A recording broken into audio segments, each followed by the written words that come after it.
40 fight, and I have Crawford winning this fight. Crawford's going to win this fight doing something that nobody's done to Canelo. Okay. That's all I'm going to say. And it didn't take me going to camp to know this. Okay. He doesn't fight the one way that he can only fight to win it. Terence Crawford has 6 ways he can win it. And my money will go on the man who has 6 ways to win it over the man who has 1 way to win it.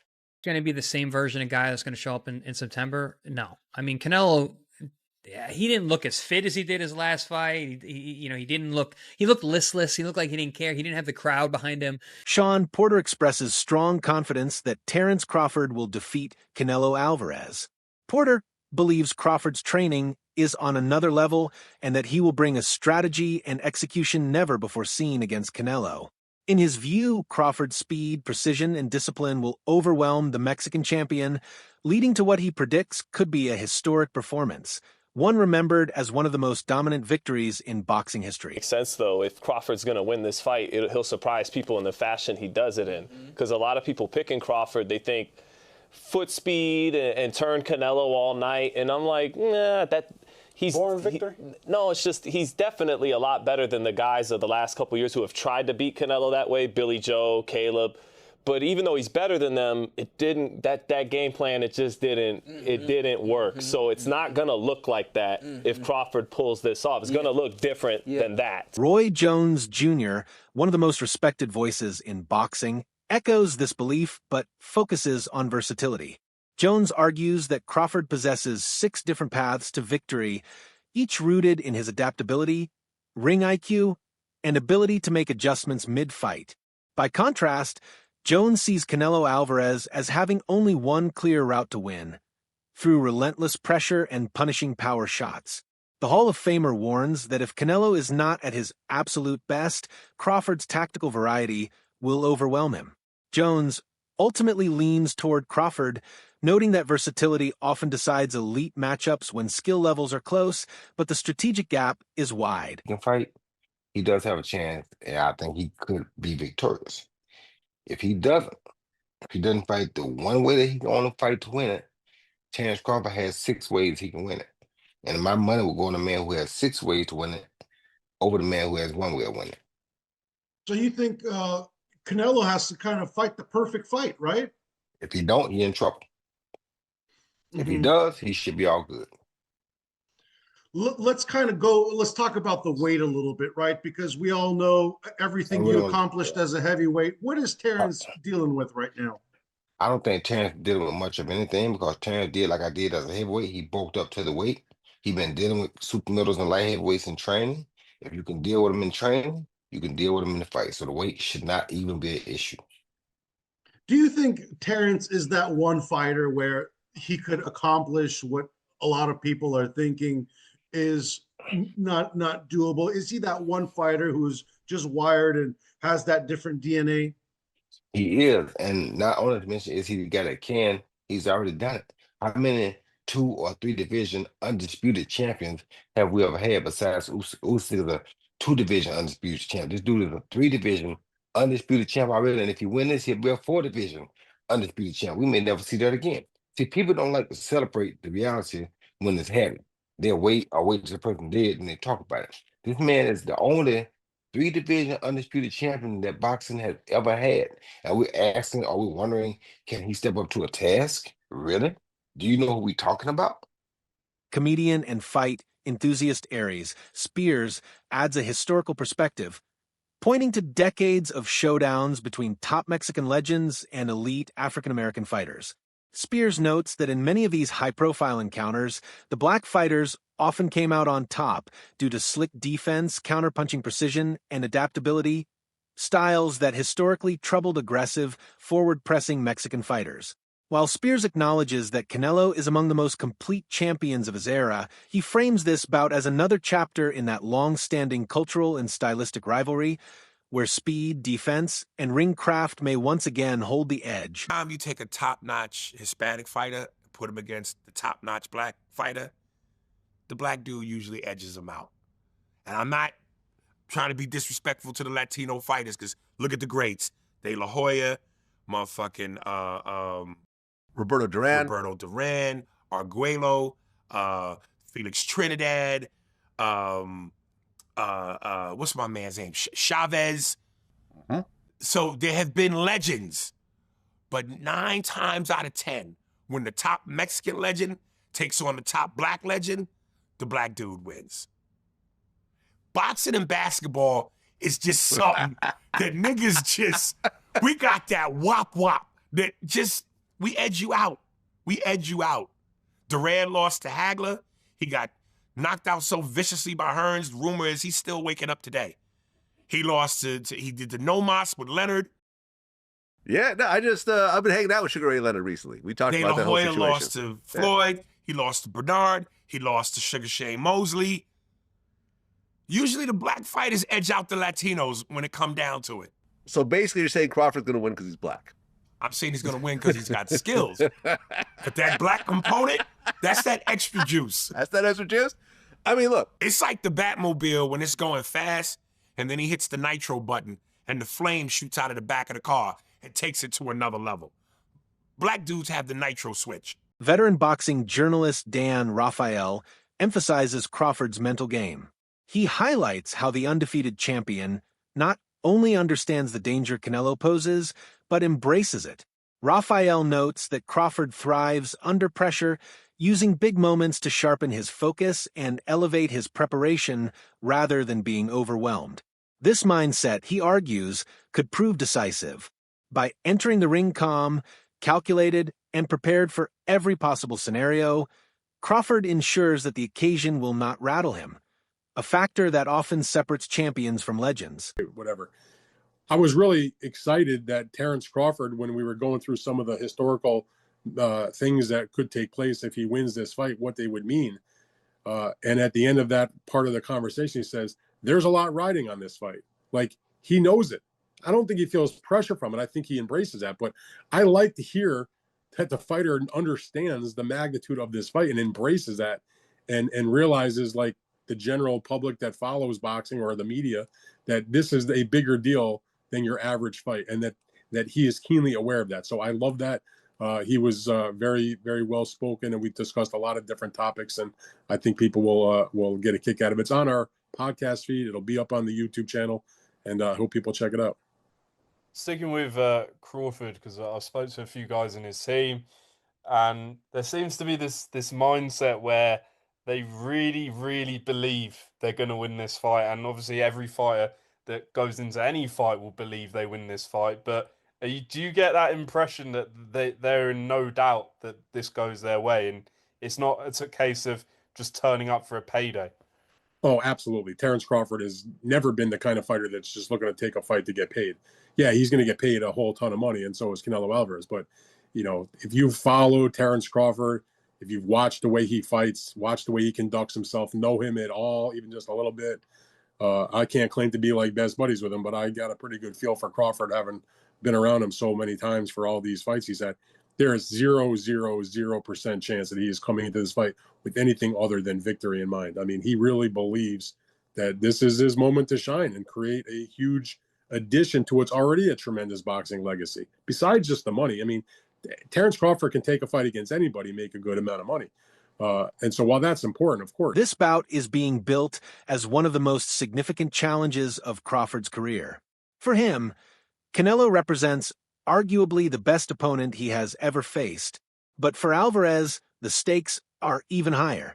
Losing to a naturally smaller fighter moving up in weight would not only be a personal setback, but could leave a lasting blemish on his legendary record. In the unforgiving world of boxing history, legacy is everything, and defeats to smaller men at the height of one's career often draw the harshest scrutiny. For Canelo, victory is not just about pride. It is essential for protecting his place among the all-time greats. Canelo's legacy. And he gave a resounding yeah. A resounding yeah. He said it would massively tarnish Canelo's legacy. And some of the things that he said were just basically things that most of us know, just some register and make sure that other people know and others don't, right?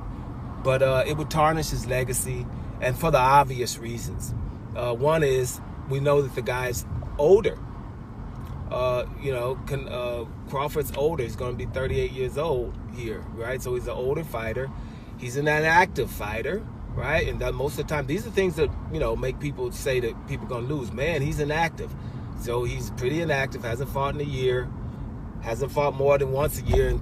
Respected analyst Showbiz the Adult provides a balanced breakdown of the matchup, giving both fighters due credit. He highlights Canelo's greatest assets, his strength, durability, and relentless pressure, which have allowed him to dominate for years. Canelo's ability to absorb punishment, set traps, and deliver powerful counters is second to none. Yet Showbiz also underscores Crawford's unique athletic foundation, including his early background in wrestling. This experience gave Crawford a heightened sense of balance, positioning, and the ability to read opponents in real time.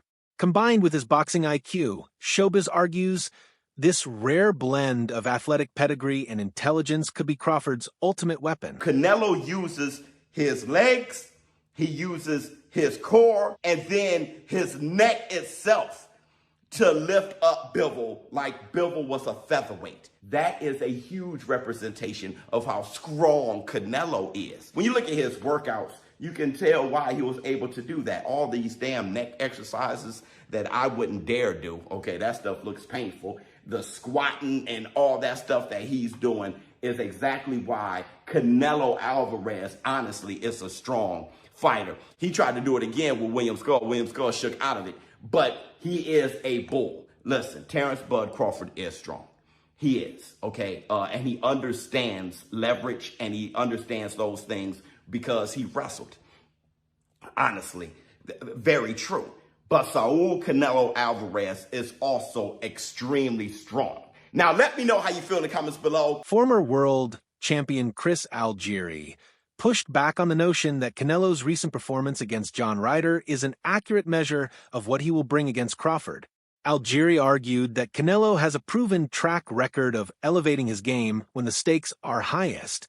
With his legacy on the line, Algieri expects Alvarez to enter this fight in peak condition, sharper, more aggressive, and far more dangerous than in his recent tune-up bouts. He emphasized that fans should not judge Canelo by his past few outings, but instead prepare to see a fully motivated version of the Mexican superstar. Change it all. Not a whole lot. It hasn't changed all that much. Listen, the Skull fight, could Canelo have done more? Absolutely. But is that going to be the same version of guy that's going to show up in September? No. I mean, Canelo, he didn't look as fit as he did his last fight. He looked listless. He looked like he didn't care. He didn't have the crowd behind him. And Marcus, you've been to a ton of Canelo fights. You know how that arena is. It is insane. Insane. In Vegas, I mean, it's deafening the entire fight. I remember when he fought B.J. Saunders in oh my Texas. God. And he's that waving Saunders on one? 80,000 fans. Yeah. I mean, listen, he is a gladiator. You know, I called Tim a warrior. Canelo's a gladiator. He is there for the adoration of the fans. I just think that he was a little too clinical in there that night. You know, he didn't have that same drive. He had a guy who just was not willing to engage. That's not going to be Crawford, and that's not going to be Canelo. They're going to be their peak of what they are at this point. Because again, Crawford is 38 years old. Canelo will be 35 by then. So I think they're going to be the peak for what they are at their ages.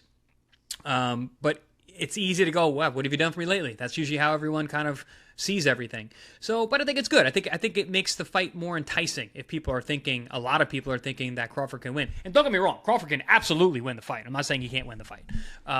But in terms of, you know, how I see it, it hasn't really changed my thoughts because I know better than to just trust that last thing I saw because there's a lot of confounding factors. Shawn Porter, alongside other boxing analysts, explored the tactical blueprints both fighters could rely on. For Crawford, the key lies in controlling distance, using sharp angles, and denying Canelo the chance to plant his feet for devastating power shots. By constantly changing range and rhythm, Crawford could frustrate Canelo's forward pressure and gradually wear him down in the later rounds. Analysts agree this is not just a physical war, it is a mental chess match. The fighter who stays composed under pressure and executes their game plan for all 12 rounds will most likely walk away with the victory. Understands that he has to be smart. And I think with this one specifically, it ain't just about being smart. He knows he has to look like he's never looked before, because again, if he doesn't and he beats Canelo, everybody's just gonna say, well, that's Crawford, so I think he knows that this is the performance of a lifetime and everything has to look right. He knows in order for it to look right, he can't just go out there and let the dog go. The dog is, he got to work his way up to the dog. Hey, show the clip real quick. I don't know if you showed it already, but this is the dog you talking about right here, right? And so I pulled this clip right here. I seen it on social media this morning. Don't do that. That's what I'm saying. And I pulled this clip, right? But this is Terence. That's who he is. He's not gonna swing on Canelo. He already know that part of the game. But what I asked you, were you ever trying to send a message to your opponents? He's letting you know, and it's no act. And that's what I really wanted to show, that's not an act. No. That's not, there's 30 security guards. I don't know, it feels a little contrived. You think so? I think a lot of people feel it's a little Well, I'm glad you used a big word that most of us don't know. Hey, I don't fight as good as you guys. I had to learn some big words, right, to make up for that. Don't look it up. Just ignore what you need big words to get out of fights. You need big words to get out of fights. But okay. So case in point, our guy Hafey, sitting right there, producer extraordinaire. Fans and media outlets have united in their excitement, calling this one of the most compelling fights of the modern era. The stylistic clash is electric. Canelo's pressure-based power against Crawford's surgical precision and adaptability. But this fight is more than a battle for belts. It could reshape the super middleweight division and redefine the pound-for-pound rankings. What makes it even more intriguing is that this isn't just hype. Fighters, trainers, and industry veterans themselves are divided, making this showdown feel like a genuine 50-50 event. We just got some absolutely absurd boxing news breaking. Canelo Alvarez versus Terence Crawford, targeted for December or January in the United States. Oh my God. I'm not even lying when I say this is literally one of the biggest combat sports fights of all time. And as I said earlier, it's targeted in December or January, so the build-up to this fight is going to be incredible. The fact that it's in the United States is insane.